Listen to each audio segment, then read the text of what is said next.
Hello aspirant, welcome to Baruipur competitive centre. তো আমি যে মক সিরিজটা শুরু করেছিলাম আজকে তার 15তম পর্ব। আমি এই মক সিরিজটা করছি কেন, আগামীতে যে সমস্ত পরীক্ষাগুলো আসছে অর্থাৎ ফুড এসআই, ক্লার্কশিপ, মিসলিনিয়াস সহ পুলিশের যে পরীক্ষাগুলো আছে সেগুলো প্রত্যেকটাতেই কাজে লাগে। তো আজকে বিশেষত আমি সায়েন্সের উপরে এনেছি, কেমিস্ট্রির উপরে। তো প্রত্যেকটাই খুব ইম্পর্টেন্ট কোশ্চেন, পরীক্ষায় আসা কোশ্চেন। তোমরা দেখতে থাকো, আশা করি কাজে লাগবে। চলো, 1 নম্বর প্রশ্ন কি বলছে? অয়েল অফ ভিট্রিয়ল নামে কোন অ্যাসিড পরিচিত? এটা কি হবে? Option C, sulphuric acid. ঠিক আছে, সালফিউরিক অ্যাসিডের সংকেত কি? H2SO4, তাই না? এই সালফিউরিক অ্যাসিডকে আর একটা নাম বলা হয় যে কিং অফ কেমিক্যাল। ঠিক আছে, কিং অফ কেমিক্যাল, এটাও মাথায় রাখবে। আচ্ছা, বাকি অপশানগুলো নিয়ে খেলা যাক। এখানে দেখো হাইড্রোক্লোরিক অ্যাসিড আছে। ঠিক আছে, হাইড্রোক্লোরিক অ্যাসিড মানে কি? HCl। এর একটা ডাকনাম আছে, সেটা কি? Muriatic acid. মিউরেটিক অ্যাসিড, ঠিক আছে। এগুলো কিন্তু মানে খুব আসে। তোমরা যদি মানে এই যে কোশ্চেনটা অয়েল অফ ভিট্রিয়ল, এটা তোমরা যারা আগেরবারে ওয়্যারলেস অপারেটরের যে পরীক্ষা হয়েছিল তারও কিন্তু প্রিলিতে এসেছিল। সুতরাং এগুলো মাথায় রাখতে হবে। এখানে দেখো আরেকটা অপশন আছে নাইট্রিক অ্যাসিড। নাইট্রিক অ্যাসিডের আরেক নাম কি? Aqua Fortis. Aqua Fortis. তো এইগুলো একটু মাথায় রাখবে, খুবই ইম্পর্টেন্ট। নেক্সট 2 নম্বর প্রশ্ন কি বলছে? এর মধ্যে কোন কাজে HNO3 কে ব্যবহার করা হয় না? HNO3 মানে কি? Nitric acid. ঠিক আছে, তো নাইট্রিক অ্যাসিডকে ব্যবহার করা হয় না। এখানে দেখো অপশান এতে বলছে TNT TNB বম বানাতে। অবশ্যই TNT TNB, তারপর হচ্ছে ডিনামাইট, এই সমস্ত বমগুলো বানাতে কি নাইট্রিক অ্যাসিড ব্যবহার হয়। রেশম শিল্পেও নাইট্রিক অ্যাসিড ব্যবহার হয়। সার প্রস্তুতিতে তো অবশ্যই লাগে, নাইট্রেট সার যেগুলো আছে। তাহলে পড়ে রইল কে? পড়ে রইল হচ্ছে লেড ব্যাটারি প্রস্তুতিতে, তাই না? লেড মানে হচ্ছে পিবি। তো লেড ব্যাটারি আমরা জানি এখানে কি হয়, সালফিউরিক অ্যাসিড ব্যবহার করা হয়। লেড ব্যাটারিতে সালফিউরিক অ্যাসিড ব্যবহার করা হয়। খুব ইম্পর্টেন্ট প্রশ্ন কিন্তু, লেড ব্যাটারিতে সালফিউরিক অ্যাসিড ব্যবহার করা হয়। ঠিক আছে, নেক্সট কি দেখো, এই যে আমি বললাম TNT TNB বম, এই নাইট্রিক অ্যাসিড না, এরা স্বর্ণকাররা ব্যবহার করে। আমি আরেকটা বলে দিই যে স্বর্ণকাররা ব্যবহার করে সোনার রূপ পরিষ্কার করার কাজে। আর কি, আর এই সমস্ত বোম টোম বানাতে সবসময় নাইট্রিক অ্যাসিড লাগে। আচ্ছা, তোমরা ডিনামাইটের নাম শুনেছো তাই না? ডিনামাইট। ডিনামাইট এই যে বমটা, ওটা অ্যাকচুয়ালি কি জানো? নাইট্রোগ্লিসারিন। ঠিক আছে, নাইট্রোগ্লিসারিন। ঠিক আছে, ডিনামাইট, সেখানেও দেখো নাইট্রিক অ্যাসিডের একটা ভূমিকা থাকে। ডিনামাইট বম কে আবিষ্কার করে? Sir Alfred Nobel. এবং যার সঞ্চিত টাকাতেই নোবেল পুরস্কার প্রতি বছর দেওয়া হয়, এটা তোমরা সবাই জানো আশা করি। নোবেল পুরস্কার 1901 সাল থেকে দেওয়া শুরু হয়, এবং প্রথম পেয়েছিল কে? এক্স রে যে তৈরি করেছিল রন্টজেন, সেই পেয়েছিল। তো আমি একটু এক্সট্রা ইনফরমেশন বলে দিলাম। তো যাই হোক, নেক্সট কোশ্চেনে চলো। 3 নম্বর প্রশ্ন কি বলছে? যে অ্যান্টিসেপটিক হিসাবে কোন অ্যাসিড ব্যবহার করা হয়, মানে অ্যাসিডের কোন ফর্মটা আর কি। এখানে কি হবে? Option A, boric acid. ঠিক আছে, এই বোরিক অ্যাসিড শুধুমাত্র অ্যান্টিসেপটিক বলে নয়, বোরিক অ্যাসিডকে আর কি কাজে লাগায়? I wash. ঠিক আছে, এই যে আই ওয়াশিং যে ড্রপগুলো দেওয়া হয় না, সেখানে অনেক সময় বোরিক অ্যাসিড থাকে, ওই জন্যই চোখটা একটু জ্বালা জ্বালা দেয়। ঠিক আছে, তো এটা একটু মনে রাখবে। বাকি অপশানগুলো নিয়ে খেলা যাক। এখানে আছে দেখো সাইট্রিক অ্যাসিড। ঠিক আছে, সাইট্রিক অ্যাসিড কোথায় থাকে? লেবুতে থাকে। এবং লেবুর পিএইচ মান কত? পোটেনশিয়াল অফ হাইড্রোজেন 2.5, তাই না? মানে সাইট্রিক অ্যাসিডের অ্যাকচুয়ালি পিএইচ মান বা লেবুর পিএইচ মান। এবার এখানে দেখো অ্যাসিটিক অ্যাসিড আছে। অ্যাসিটিক অ্যাসিড মানে আমরা সবাই জানি ভিনিগার যেটাকে বলি, তাই না? আমরা ভিনিগার বলি, বা খাবার যেটা মানে আমরা ইউজ করি খাবার সময়, মানে খাবার মানে বিভিন্ন রান্নায়, সেই ভিনিগার। অ্যাকচুয়ালি এবার দেখো এই যে সাইট্রিক অ্যাসিড ও অ্যাসিটিক অ্যাসিড না, এই দুটোই টক জাতীয় জিনিস। অ্যাসিড মানেই একটু টক হবে। এদের দুজনারই একটা কমন কাজে ব্যবহার করা হয়, কি? Flavouring agent. ঠিক আছে, মানে স্বাদ, ফ্লেভারিং এজেন্ট হিসাবে ব্যবহার করা হয়। এবং কি, এবং প্রিজার্ভেশন, ফুড প্রিজার্ভেশন হিসাবে, ফুড প্রিজারভেটিভ হিসাবে ব্যবহার করা হয়। ঠিক আছে, তাহলে কি বললাম?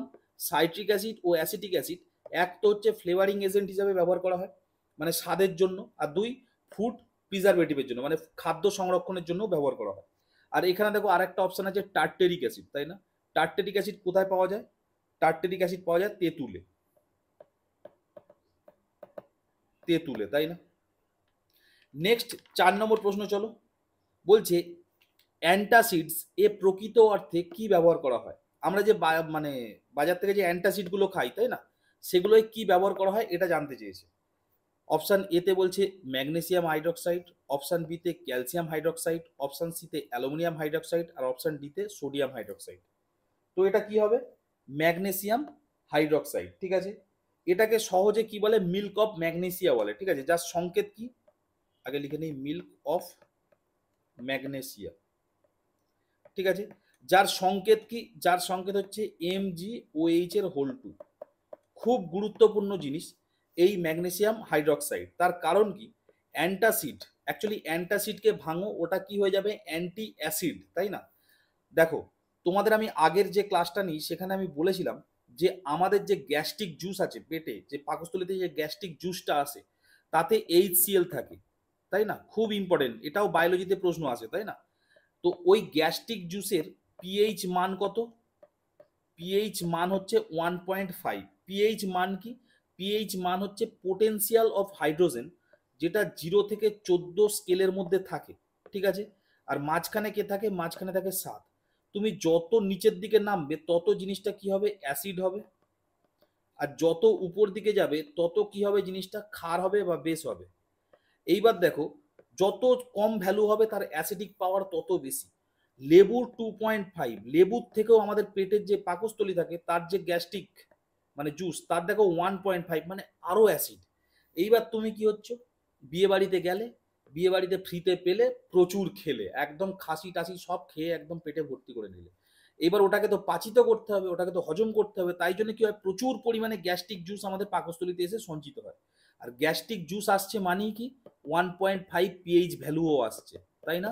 মানে শরীরে প্রচুর পরিমাণে কি হয়ে গেল? অ্যাসিড হয়ে গেল, তাই না? আমরা এবার উসপাস উসপাস করি, তাই না? আমরা এবার যেটা বলে আর কি, শরীর আর কমফোর্টেবল নয়, তখন বলছে খুব গ্যাস হয়ে গেছে, খুব হয়ে গেছে, অ্যাসিড হয়ে গেছে, মানে ঠিক আছে, মানে সেই যেটাকে বলে আর কি ঢেকুর টেকুর, চোঙা ঢেকুর যেটা উঠছে, এই সমস্ত কথা আমরা বলি। এইবার তুমি কি করছো? তুমি বাজারে মানে পাড়ার দোকানে গেল, গিয়ে বললে ভাই একটা অ্যান্টাসিড দে। সেই অ্যান্টাসিড যেটা তুমি খাচ্ছ অ্যাকচুয়ালি সেটা কি? সেটা হচ্ছে ম্যাগনেসিয়াম হাইড্রক্সাইড। ওর পিএইচ ভ্যালু কত? ওর পিএইচ ভ্যালু ভয়ঙ্কর বেশি, 10.5। এবার তোমার শরীর অ্যাসিড হয়ে আছে, অ্যাসিডে শরীর জ্বালা দিচ্ছে ভিতরটা, তাই না? অ্যাসিডে তো জ্বালা দেয়। এইবার তুমি কি করছো? তুমি এই অ্যান্টাসিড, ঠিক আছে, মানে অ্যান্টাসিড বিশাল ক্ষার জিনিস, এই 1.5-এ এসে মিশিয়ে দিচ্ছ তুমি, মানে ঢোক ঢোক করে খাচ্ছ। তোমার গলা থেকে একদম ঠান্ডা একটা জিনিস নামছে, তাই না? তার কারণটা কি? তোমার তো ভিতরটা তো পুরো জ্বলছে, অ্যাসিড তো পুরো জ্বালাবে, জিনিসটা জ্বলবে। আর এদিকে ততটাই ক্ষার, মানে অনেক বেশি ক্ষার তোমার শরীরে ঢুকিয়ে দিয়ে জিনিসটাকে ব্যালেন্স করে দেওয়া হচ্ছে। বোঝা গেল? জিনিসটাকে অ্যাকচুয়ালি ব্যালেন্স করে দেওয়া হচ্ছে। আর মাথায় রাখবে, আমাদের শরীর কিন্তু এই 7 থেকে 7.8 পর্যন্ত এই পিএইচ ভ্যালু সহ্য করতে পারে, ঠিক আছে। এটা নিয়ে আমি পরে আসছি। তো এই হচ্ছে অ্যান্টাসিডের কাজ, বুঝতে পারলে? এটাই হচ্ছে আমাদের বিভিন্ন অ্যান্টাসিড, ইনো টিনোতে এইগুলো ব্যবহার করা হয়। নেক্সট 5 নম্বর প্রশ্ন কি বলছে? টুথপেস্টের পিএইচ মান কত? টুথপেস্টের পিএইচ মান দেখো, এখানে অপশান এতে কি আছে? অপশান এতে আছে 6.6।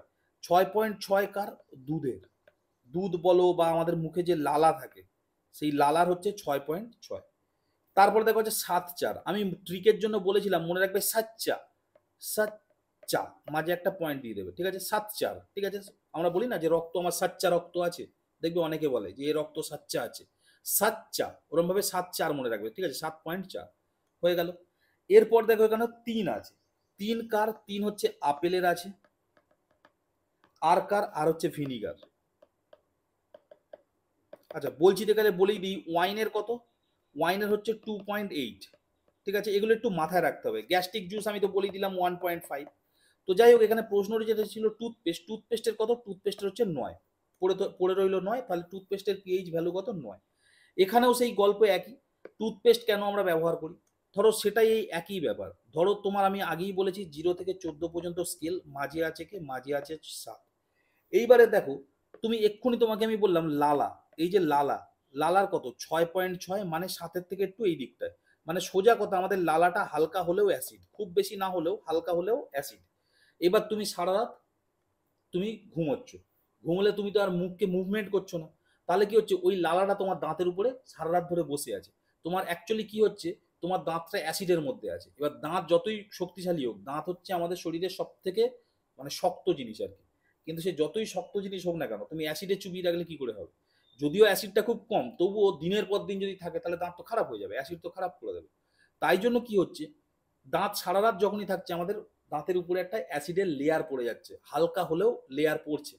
তাই জন্য আমরা ঘুম থেকে উঠেই কি করছি, ঘুম থেকে উঠেই টুথপেস্ট নিয়ে নিচ্ছি, যার বেস যে হচ্ছে ক্ষার, যার হচ্ছে তোমার পিএইচ ভ্যালু 9। তাহলে এই 6.6-কে আবার মানে ব্যালেন্স করার জন্য আমরা 9-এর একটা পিএইচ ভ্যালু মেরে দিচ্ছি, সকালবেলা উঠেই দাঁত মেজে নিচ্ছি, সেটা আবার ব্যালেন্স হয়ে গেল। বোঝা গেল তো? এইভাবে জিনিসগুলো কাজ হয়। নেক্সট 6 নম্বর প্রশ্ন কি বলছে, একটি প্রাকৃতিক বাফার দ্রবণ কোনটি? এটা কি হবে? অপশান এ, রক্ত। আচ্ছা চলো প্রথমে বলি বাফার দ্রবণ কি। ঠিক আছে, বাফার দ্রবণ,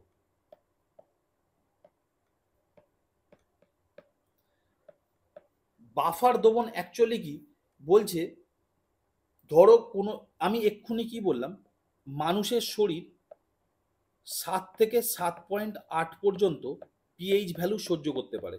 তাহলে এই যে বললাম গ্যাস্ট্রিক জুস বেরিয়ে যাচ্ছে 1.5, যার হচ্ছে তোমার মানে তোমার গ্যাস্ট্রিক জুসের পিএইচ, তাহলে এইটাকে মানুষের শরীর নিচ্ছে কি করে? মানুষের তো মারা যাওয়ার কথা। মানুষ মারা যাচ্ছে না এই কারণেই রক্ত আছে। রক্ত কি করবে, এন্ড অফ দ্য ডে ওটা ব্যালেন্স করে দেবে। ঠিক আছে, ব্যালেন্স করে এই রেঞ্জে নিয়ে চলে আসবে। যে জিনিসটা ব্যালেন্স করতে পারে তাকেই বাফার দ্রবণ বলে। এক্সাম্পল, ধরো একটা এরকম গ্লাস রাখলাম, সেই গ্লাসে ঠিক আছে এমন একটা দ্রবণ আছে, ঠিক আছে এমনই একটা দ্রবণ আছে, যেখানে তুমি অ্যাসিড দিয়ে দাও ও কিছুক্ষণ বাদে সেটাকে ম্যানেজ করে মোটামুটি মানে মোটামুটি ম্যানেজ করে দেবে, অত অ্যাসিডিক রাখবে না। আবার ধরো প্রচুর ক্ষার দিয়ে দাও, সেও কিছুক্ষণ বাদে ম্যানেজ করে সেটাকে অত ক্ষার রাখবে না। মানে যে মোটামুটি ব্যালেন্স করে দিতে পারে তাকে বাফার দ্রবণ বলে। এই দ্রবণ কিভাবে তৈরি হয়? সাধারণত স্ট্রং অ্যাসিড, মানে কোনো একটা বস্তু স্ট্রং অ্যাসিড ও উইক ক্ষার, week base, strong acid plus week base দিয়ে বাফার দ্রবণ তৈরি করা যায়, কিংবা স্ট্রং বেস উইক অ্যাসিড দিয়ে বাফার দ্রবণ তৈরি করা যায়। ঠিক আছে, যেমন এক্সাম্পল স্বরূপ কি হচ্ছে, ধরো NH4Cl প্লাস NH4OH, ঠিক আছে এটা একটা বাফার দ্রবণ। ঠিক আছে, এইভাবে করা যায়। শুধু তাই নয়, যেমন CH3COONA প্লাস CH3COOH, এই দুটোকেও মিক্স করে যেটা করা যায় সেটা হচ্ছে বাফার দ্রবণ। এরা কি করে, অ্যাসিড ও বেসকে ব্যালেন্স করে দিতে পারে। তো এগুলো তোমরা লুসেন্টের বই যদি পড়ো, সেখানে খুব ভালোভাবে এক্সপ্লেন করা আছে। আমি ইউটিউবেও লুসেন্টের বই দিতে শুরু করে দিয়েছি, তো তোমরা সেগুলো দেখবে, আশা করি বেনিফিট পাবে। নেক্সট 7 নম্বর প্রশ্ন কি বলছে, গলগণ্ড রোগ প্রতিরোধে কোনটি ব্যবহার করা হয়? অপশান এতে আছে সোডিয়াম আয়োডেট, অপশান বিতে সোডিয়াম ক্লোরেট, এটা আমি ক্লোরাইড লিখতে চাইছিলাম যদিও, অপশান সিতে সোডিয়াম কার্বনেট, আর অপশান ডিতে সোডিয়াম বেনজয়েট। এটা কি হবে? Sodium iodate. যখনই গলগণ্ড বা গয়টার রোগটা পাবে, মানে গলা ফুলে যাওয়া, তাই না, আয়োডিন খুঁজবে, আয়োডিন যেখানে আছে সেখানেই মেরে দেবে। তো প্রথম অপশানে দেখো আয়োডেট আছে, মানে এটাই হবে। চলো বাকি অপশানগুলো নিয়ে খেলা যায়। এখানে কি আছে, সোডিয়াম ক্লোরাইড, তাই না? সোডিয়াম ক্লোরাইড মানে নুন। আমরা কিসে ব্যবহার করি? স্যালাইন যে ওয়াটার আছে, স্যালাইন ওয়াটারে সোডিয়াম ক্লোরাইড ব্যবহার করা যেতে পারে। আর একটা কি আছে দেখো এখানে, সোডিয়াম কার্বনেট। ঠিক আছে, সোডিয়াম কার্বনেট এটা কি? সোডিয়াম কার্বনেট ওয়াশিং সোডা হিসাবে ব্যবহার করা যেতে পারে, ওয়াশিং সোডা হিসাবে ব্যবহার করা যেতে পারে। আর কি, সোডিয়াম বেনজয়েট। সোডিয়াম বেনজয়েট খুব ইম্পর্টেন্ট, এটা হচ্ছে কি, এটা হচ্ছে ফুড প্রিজারভেশন হিসাবে ব্যবহার করা হয়, ফুড প্রিজারভেশনে এই সোডিয়াম বেনজয়েট ব্যবহার করা হয়। তোমরা রান্নার অনেক ব্যঞ্জন দেখো না, রান্নার অনেক ব্যঞ্জন দেখো, তো সেই অর্থে মনে রাখবে যে এই সোডিয়াম বেনজয়েট হচ্ছে রান্নার জিনিস প্রিজারভেশন করা হয়। এইভাবে একটু মনে করে রেখো, তার কারণ এই যে জিনিসগুলো কেমিস্ট্রিতে অনেক আছে, মনে থাকে না, গুলিয়ে যায়। তাই জন্য একটু ট্রিক মিক করে নিজের মতো করে মনে রাখবে, ঠিক আছে, তাতেই ভালো হয়। নেক্সট চলো 8 নম্বর প্রশ্ন কি বলছে, কাপড় কাচার সোডা, মানে কাপড় কাচার সোডায় কি ব্যবহার করা হয়? এটা কি হবে? দেখো এটা কিন্তু গুলায়, ঠিক আছে, এখানে দেখো সোডিয়াম কার্বনেট আছে, সোডিয়াম বাইকার্বনেট আছে, পটাশিয়াম নাইট্রেট আছে, ব্লিচিং পাউডার আছে। তো ব্লিচিং পাউডার তো হবে না, পটাশিয়াম নাইট্রেটও হবে না, পড়ে রয়েছে কি সোডিয়াম কার্বনেট ও সোডিয়াম বাইকার্বনেট। এটা কিন্তু খুব গুলায়। এটা কি হবে? Option A sodium carbonate. ঠিক আছে, তো আমি এবার একটা জিনিস বলে দিই। দেখো সোডিয়াম বাইকার্বনেট তাহলে কিসের জন্য ব্যবহার করা হয়? অ্যাকচুয়ালি সোডিয়াম কার্বনেটের সংকেত কি বলতো? Na CO3। আর সোডিয়াম বাইকার্বনেট হচ্ছে NaHCO3। আচ্ছা চলো, এই যে সোডিয়াম বাইকার্বনেট কিভাবে মনে রাখবে? আমরা যখন খাবার খাই তখন বেশি খেতে চাই। দেখো এই সোডিয়াম বাইকার্বনেট নামটা একটু বেশি বড়, সুতরাং সেটা আমরা খেতে চাই। সুতরাং এইটা কি হয়ে যাবে? এইটা হবে খাবার সোডা। আমি এটা কিন্তু এমনি বলছি না, এটা খাবার সোডা, এটা কাপড় কাচা সোডা বা ওয়াশিং সোডা। ঠিক আছে, গুলায় কিভাবে? গুলায় এইভাবেই, যে একটা হচ্ছে আমাদের কাপড় কাচা সোডা, সেটা হচ্ছে সোডিয়াম কার্বনেট, আর খাবার সোডা সোডিয়াম বাইকার্বনেট। তো আমি সবসময় মনে রাখবো যেটা বড়, আমি সবসময় খেতে চাই যখন কি হয়, বড় জিনিস খেতে চাই, বেশি জিনিস খেতে চাই। তো এইভাবেই নামটাও বড়, এইভাবে মনে রাখবে, না হলে কিন্তু গুলাবেই। এটা সবাইয়ের গুলিয়েছে, ঠিক আছে, সুতরাং তোমারও গুলাবে। তাই জন্য একটা ট্রিক মতো বানিয়ে নেবে। ঠিক আছে, আর এমনি যদি মনে রাখতে পারো তাহলে তো খুবই ভালো। নেক্সট এখানে দেখো, এই পটাশিয়াম নাইট্রেট আছে, এটা আমরা পটাশ সার যে ব্যবহার করি, সেই সার উৎপাদনে পটাশিয়াম নাইট্রেট ব্যবহার করা হয়। ঠিক আছে, আর ব্লিচিং পাউডার মানে তো আমরা জানি, ব্লিচিং পাউডারের সংকেতটা একটু মনে রাখবে, CaOCl এর হোল Cl। ঠিক আছে, এই যে ব্লিচিং পাউডার, এটা তো আমরা সবাই জানি। ঠিক আছে, আমরা ডিসইনফেক্টেড করি ব্লিচিং পাউডার দিয়ে, ডিসইনফেক্টেড করি আমরা ব্লিচিং পাউডার দিয়ে, তাই না? বিভিন্ন রাস্তায় টাস্তায় ছড়াই, ড্রেনে ছড়াই। নেক্সট 9 নম্বর প্রশ্ন কি বলছে? বলছে টক আচার সর্বদা কাঁচের পাত্রে কেন সংরক্ষণ করা হয়? অপশান এতে বলছে স্বাদ বৃদ্ধি করে, অপশান বিতে হচ্ছে দেখতে ভালো লাগে, অপশান সিতে কাঁচের সাথে কোনো রকম বিক্রিয়া করে না, আর অপশান ডিতে কাঁচ খাবারের আয়ু বৃদ্ধি করে। এটা কি হবে? কাঁচের সাথে কোনো বিক্রিয়া করে না। অ্যাকচুয়ালি কি হয়, এই যে টক আচার, ধরে নাও তুমি তেঁতুল, এটা কোনো কাঁসা বা অন্যান্য কোনো কিছুর পাত্রে যদি তুমি রাখো, তাহলে কি হয়, ওর সাথে এগুলো বিক্রিয়া করে, অ্যাসিড আছে না, তেঁতুলে তো টার্টারিক অ্যাসিড আছে, তো সেগুলো কি হয়, বিক্রিয়া করে এবং সেটা শরীরের জন্য খারাপ হয়। তাই জন্যই আমরা টক আচার দেখবে সবসময় কাঁচের পাত্রে সংরক্ষণ করে রাখা হয়। নেক্সট 10 নম্বর প্রশ্ন, খুব ইম্পর্টেন্ট প্রশ্ন। ঠিক আছে, ভীষণ পরীক্ষা আসে। সেটা কি? সেটা হচ্ছে জিপসামের সংকেত কি? দেখো জিপসাম মানে আমরা জানি ক্যালসিয়াম সালফেট। ঠিক আছে, জিপসাম মানে আমরা জানি কি ক্যালসিয়াম সালফেট। ঠিক আছে, কিন্তু কথা হলো এর সংকেতটা কি? দেখো এখানে ক্যালসিয়াম সালফেট দিয়ে দুটো আছে, মাথায় রাখবে। এখানে কি হবে? অপশান এটা হবে। ঠিক আছে, ক্যালসিয়াম সালফেট আর 2 অণু জল। ঠিক আছে, আর দেখো অপশান বি ওর খুব ক্লোজ, ক্যালসিয়াম সালফেট আর 1/2 অণু জল।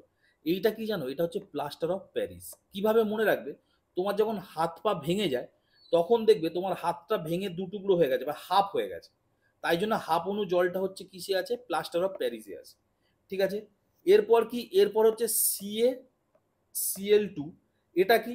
এটা হচ্ছে গ্যাস থেকে ময়েশ্চার দূর করে। এই যে জিনিসটা, সেটা কি করে? ক্যালসিয়াম ক্লোরাইড গ্যাস থেকে ময়েশ্চার দূর করে। ঠিক আছে, আর কি আছে? আর হচ্ছে ক্যালসিয়াম কার্বনেট আছে। এটা কি? এটা তোমাদের বাড়িতে যে মেঝেতে যে মার্বেল টার্বেল থাকে আর কি, ঠিক আছে, মার্বেলে যে সমস্ত জিনিসগুলো, মানে মার্বেল, সোজা কথা, মার্বেলগুলোই হচ্ছে কি ক্যালসিয়াম কার্বনেট। তো আমি আগের দিন বলেছিলাম, এই মার্বেলগুলোই ক্যালসিয়াম কার্বনেট থাকে বলেই আমাদের কি হয়, তোমার হচ্ছে স্টোন ক্যান্সার হয়, তাই না? স্টোন ক্যান্সারটাও আমি বলে দিই একটু। স্টোন ক্যান্সার, স্টোন ক্যান্সারটা সম্পর্কে একটু বলা যাক। স্টোন ক্যান্সার অ্যাকচুয়ালি কি? আমরা জানি বাতাসে সালফার ডাই অক্সাইড থাকে, বাতাসে নাইট্রোজেন ডাই অক্সাইড থাকে, এরা জলের সাথে বিক্রিয়া করে মোটামুটি একটা পর্যায়ে এসে H2SO4 করে দেয়, মানে সালফিউরিক অ্যাসিড আর নাইট্রিক অ্যাসিড বানিয়ে দেয়। ঠিক আছে, এইবার আমি এক্ষুনি বললাম মার্বেলে কি থাকে? Calcium carbonate. ঠিক আছে, এবার এই ক্যালসিয়াম কার্বনেট যখন এই সালফিউরিক অ্যাসিডের সাথে বিক্রিয়া করে, তখন কি তৈরি করে? ক্যালসিয়াম সালফেট তৈরি করে, এবং যেটা কি হয়, যেটা হচ্ছে ওই স্টোন ক্যান্সার ঘটাতে সাহায্য করে। শুধু তাই নয়, ক্যালসিয়াম কার্বনেটের সঙ্গে এই নাইট্রিক অ্যাসিড বিক্রিয়া করলেও কিন্তু একই কেস হবে। দেখো ক্যালসিয়াম নাইট্রেট তৈরি করে। ঠিক আছে, ক্যালসিয়াম নাইট্রেট তৈরি করে, এবং সেটাও কি করে? সেটা হচ্ছে এই স্টোন ক্যান্সারের মানে ভূমিকা পালন করে, ঠিক আছে? ওই জন্য দেখবে তাজমহল বলো বা বিভিন্ন স্মৃতিসৌধ বলো, উপরটা দেখবে একটু ওর গ্লজি ভাব ব্যাপারটা দেখবে চলে গেছে, তাই না? হলুদ মতো হয়ে যায়, কালো মতো কালচিটে পড়ে যায়। তার জন্য তার কারণটা কি? অ্যাসিড বৃষ্টি। ঠিক আছে? এবার অ্যাসিড বৃষ্টি তুমি বলবে আমাদের ওখানে তো কোনোদিন ওরকম অ্যাসিড বৃষ্টি হয়নি। ব্যাপারটা ওরকম নয়। বৃষ্টি প্রথম বর্ষায় যখন প্রথম যে বৃষ্টিটা হয় সেখানে কিন্তু নাইট্রিক অ্যাসিড থাকে, অল্প হলেও থাকে। সেটা মানে ওর ওর কি বলবো, ওর অ্যাসিটিক ব্যাপারটা খুব কম, কিন্তু অল্প হলেও সেটা থাকে। আর তাজমহল তো আজকে তৈরি হয়নি, এত বছর ধরে অল্প অল্প অল্প করে ক্ষতি হতে হতে এখন আমাদের চোখের সামনে সেটা দেখতে পাচ্ছি। এটা হচ্ছে কি? Nothing but stone cancer. বোঝা গেল? তো এই জিনিসগুলো একটু মাথায় রাখবে। এই ছিল আজকে আমার ক্লাস। ঠিক আছে? আগামীতে যে সমস্ত পরীক্ষাগুলো আসছে সায়েন্সগুলো যাতে মানে একটু পারা যায়, সেই জন্যই আমি ইম্পর্টেন্ট চ্যাপ্টারগুলো থেকে এরকম এমসিকিউ দিচ্ছি। আরও আসতে থাকবে, তোমরা ফলো করতে থাকো, আশা করি বেনিফিট পাবে। আর তোমাদের যদি ভালো লেগে থাকে তাহলে অবশ্যই একটা লাইক মারবে, চ্যানেলটা একটু সাবস্ক্রাইব করো। দেখা হবে পরের video. Stay tune and by.